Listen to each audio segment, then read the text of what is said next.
During this presentation, I will illuminate the imagery and background with the construction of my monoprint and lino cut, Three Fates with Basset and Minerva. But I will start with other artistic references first to the Three Fates imagery before I go on to discuss the construction of my image.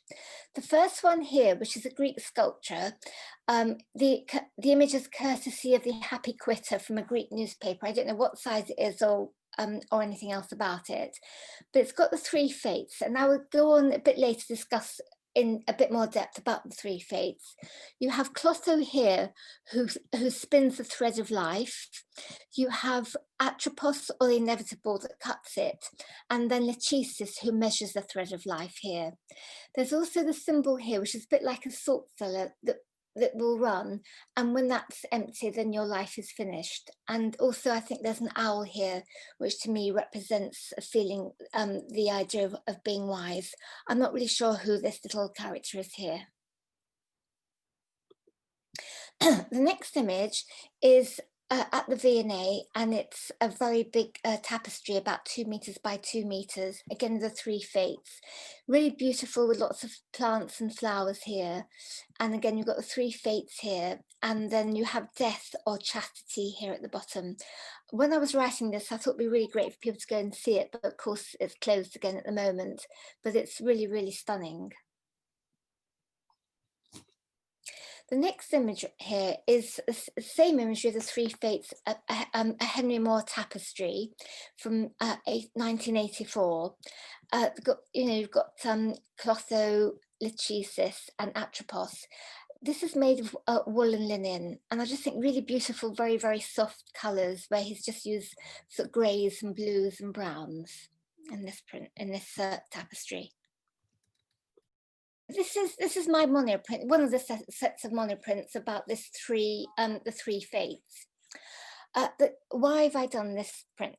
The concept of the Three Fates appears to be very apposite in the present circumstances, with COVID especially, i.e. not knowing what is going to happen, and the superstitious element of not tempting fate or the hand of fate. In the Jewish religion, there is a saying that people make plans and God laughs. The Three Fates, or Morai, are goddesses that weave the thread of life to determine human destiny. As I mentioned before, there was Clotho the spinner. She made decisions who was going to be born.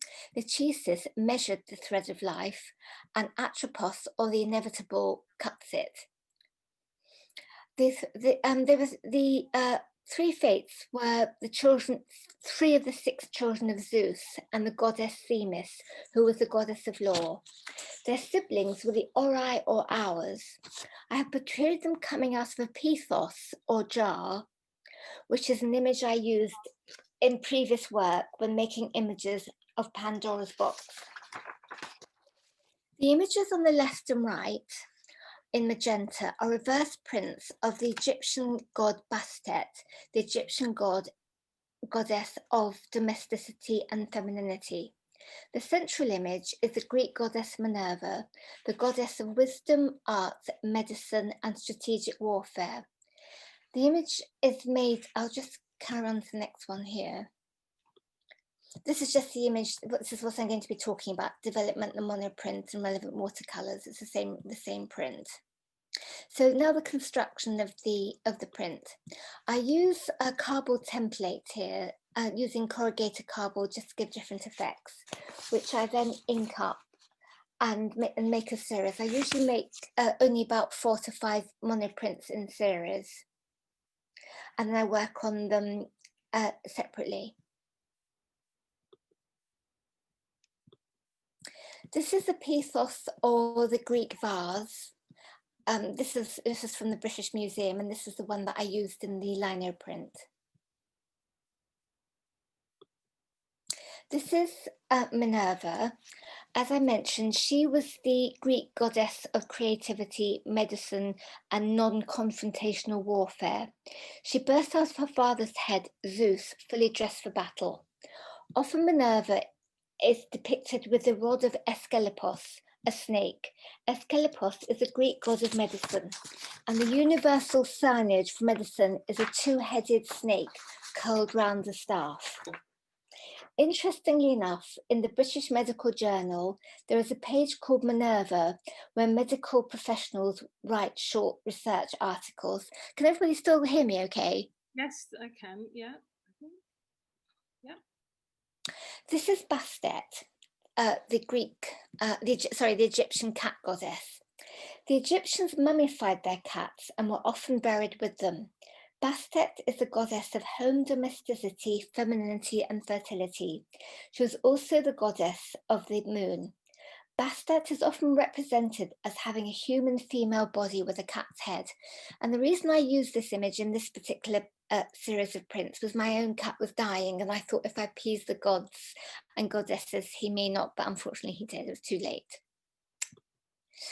This is how I got the image of Bastet in that monoprint. It was just inking up a perspex plate and then putting some paper on reverse print and using that on the image. And that's it in situ here with the, as I was building the print up. So we've got, they don't look, they're not identical, but they're meant to be the same image here. This is some layering from the print. So those were the cardboard templates. And I wanted, sorry, with this particular print, I wanted just a few colors. So I just chose the magenta and the gold. And the gold ink was made from extender and just some gold powders that I had. And that, as you can see, I scored back into the ink with my fingernail. And that's just the cardboard, corrugated cardboard, which I quite like the effect of. And so it's just like doing the pathos here with them on top, and then Minerva. That's a down section here.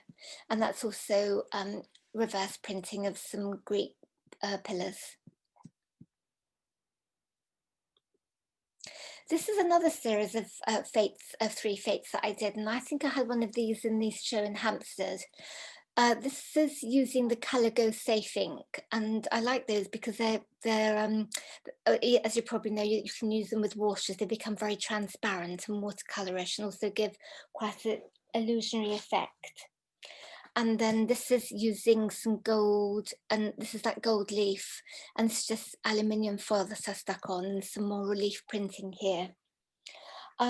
I work at Chisenhall Studios in Bow and plan to be there about 3 or 4 days a week and do my printing there. And I use these inks for this particular work. I'm coming on to the watercolors now because I was asked how I'd see these images developing in prints and so on. So this correlates to the Three Fates prints. This is a very large watercolor. And in this imagery here, we have Greek women weaving, and the looms were very, very large, and it took 2 women to use them, and they were weighted at the bottom. This is a picture of Minerva, the 3 fates here, as you can see, Clotho, Lachesis, and Atropos, or the inevitable.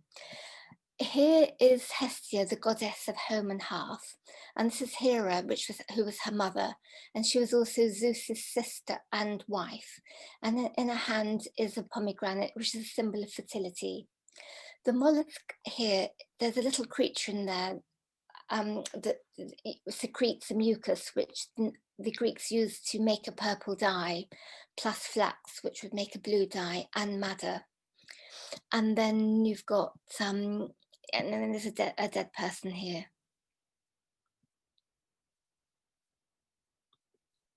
This is again using the idea of the pathos. This is also a very, very large watercolor. And I used modified colors for this because I just wanted it to be quite sort of somber, and I don't think it would have worked in very bright colors or to have a very different effect. It's Pandora's box.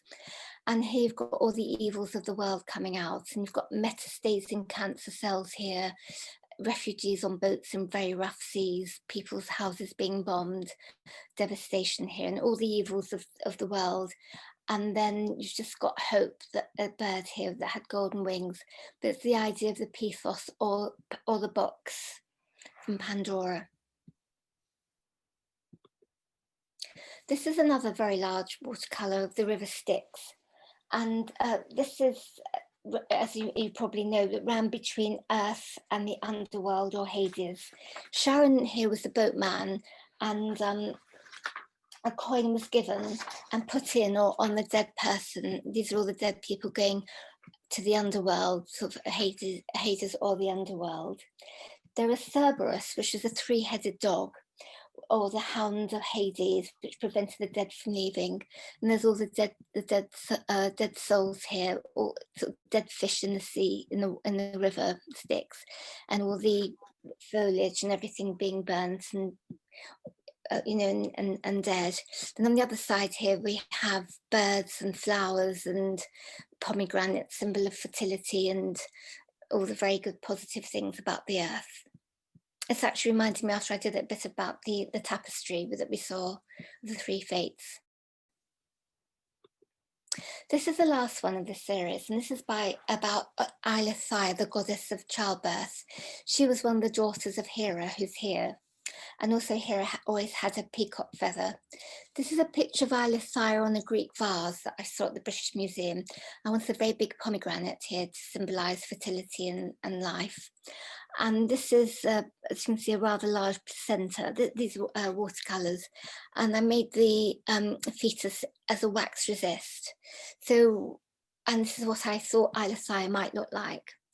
And these are some of the ideas that I think I might make into some monoprints sort of a little bit later on. That's actually it. So this is the last slide, and that's just me. So thank you very, very much for listening. And if you have got any questions, I hope I can help you answer them. Thank you, Hilary.